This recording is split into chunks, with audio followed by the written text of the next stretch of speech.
Don't just try to let it flow and let it go. Everything is going to be in a state of flux, right? The other thing I would say is that if you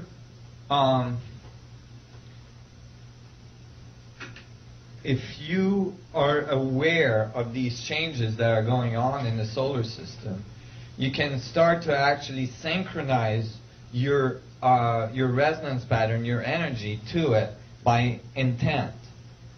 And that might sound very esoteric, but I think there's some validity to this. Meaning that you allow the change to happen in your body so you can adapt to the changes that are occurring in our environment. I think that this much amount of information, this much amount of energy coming at us is actually going to change our DNA structure very quickly. And we have to be aware of that and allow that to happen and go into sympathetic resonance with that. And if we resist that, there's a good chance we're going to get extremely sick. Because you are, several generations ahead of the common person out on the street here, what efforts are you doing to kind of prepare yourself to be a messenger to larger numbers of people to assist them in this process? Well, everybody has their own mission, I believe. Everybody is here at this time to do something very specific to assist in this change that we're going through. And for me, it's to bring a unified view of the universe and to bring a technology that will help us transition through these changes.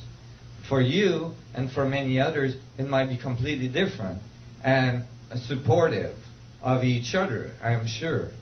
But basically, is to go into your center and to find your mission, to find what you're here to do. There is something that you're here to do, and to do it. Don't go around the pot, don't wait, don't do it. Just do it, and that's going to help the world. And commit to it. Do whatever is necessary to get it done, because there is very little time left. Go ahead. For me, it's to make sure that that $15 million needed to complete your research is raised within the next 12 months. And I have an email list here for everybody to sign who wants to help me with that. Awesome. Awesome. And we're going to see how the application of this theory... Yeah, we're going to take a... So everybody's like wanting me to get out of the physics bubble and onto the ancient civilization bubble.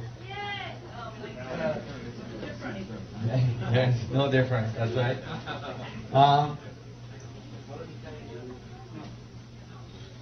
So, I had studied many ancient civilizations for many years. I really did study it. I didn't take it, for granted. I looked into it. I found the I Ching. I found the Mayan calendars. I found many evidence. The flower of life, many different evidence of the 64 tetrahedron grid being implanted, the code being given all around the world. Okay? And it all comes out to the same thing. But I hadn't really looked at the Islamic, the ancient Jewish tradition and the Bible and all this. Amber, if you can find me my Bible. Oh, jeez. Oh, it's on the table. Great. So this infamous book, I definitely, the reason why I wouldn't look at this is that I had an aversion to it from my childhood. I had like terrible experiences with the Catholic Church, and I was really, it was like school, and I really didn't want to have to look at it. I was determined I was going to study all the other religions first, And finally, and we didn't have time to go through all this today, you know. I've given week-long seminars, and even in a week, I don't have time to go through all this stuff. Some of the people here from Reno were at my week-long seminar in Hawaii, and that was fun. You all have to come next time I do one of these. When? I don't know. It'll be maybe this winter sometime. Where? Just get on my, in Hawaii.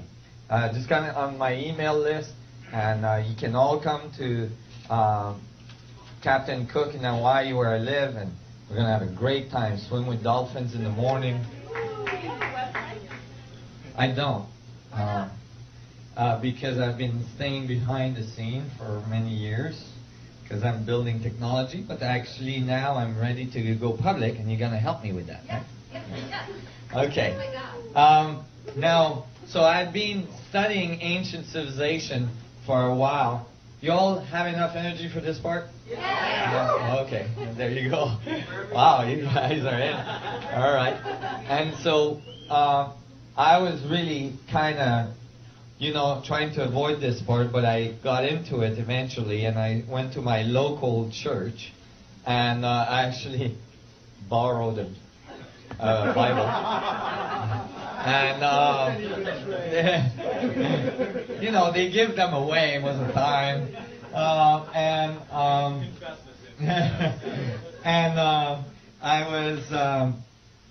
I was studying this, and, and I was thinking, well, what is this whole thing about? And, I started to study it deeper and deeper. I was kind of stunned to find out that Newton had spent almost 20 years studying ancient Kabbalistic esoteric traditions long before he wrote anything on physics.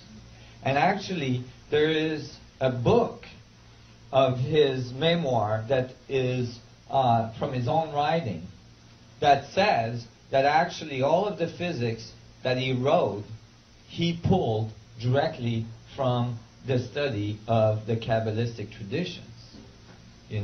That's amazing. Most people don't know that.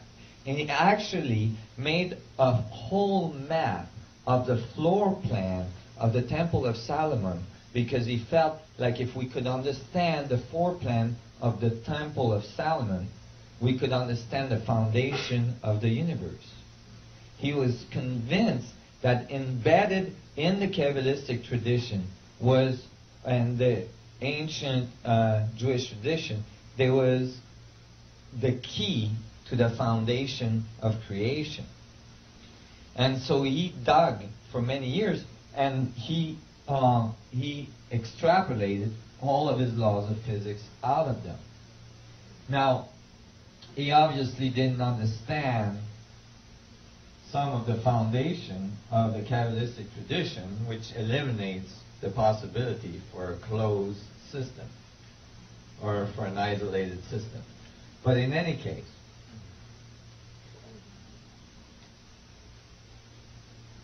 I was surprised to find that. So hey, I got a Bible. One thing I knew is that from what I remembered from my education in the Catholic Church, God, according to the Catholic Church, was this old man with a beard, sitting on a throne somewhere, and with a pair of binoculars and a 2x4, and every time you screwed up, it just hit you behind the head, right? So, I was kind of terrified of that God very early in my life. And, there was a lot of things about being afraid of God and all this stuff. So when I started my research, I was kind of surprised to find that actually the throne of God in Judaic tradition is not described as an old man with a beard sitting in a throne, but actually as a throne with a tetrahedron on it. And I thought, whoa, that's different. And then, there was like 7 angels, radiating into that tetrahedron. you got to realize as well that I didn't have time to talk about that much today. Actually, today my presentation has been a little bit all over the place. But, you know, I kind of improvise every time because there's so much material. But one thing is that all the way through this investigation, it was clear to me that if you understood the structure of the vacuum, the structure of the foundation of creation, you could reproduce it in a technology which creates a resonance pattern between the geometry of space, the geometry of the structure of the vacuum, and the technology itself. And if you could create that resonance link, all of a sudden you would download a huge amount of energy from the vacuum itself. You'd build a mini black hole.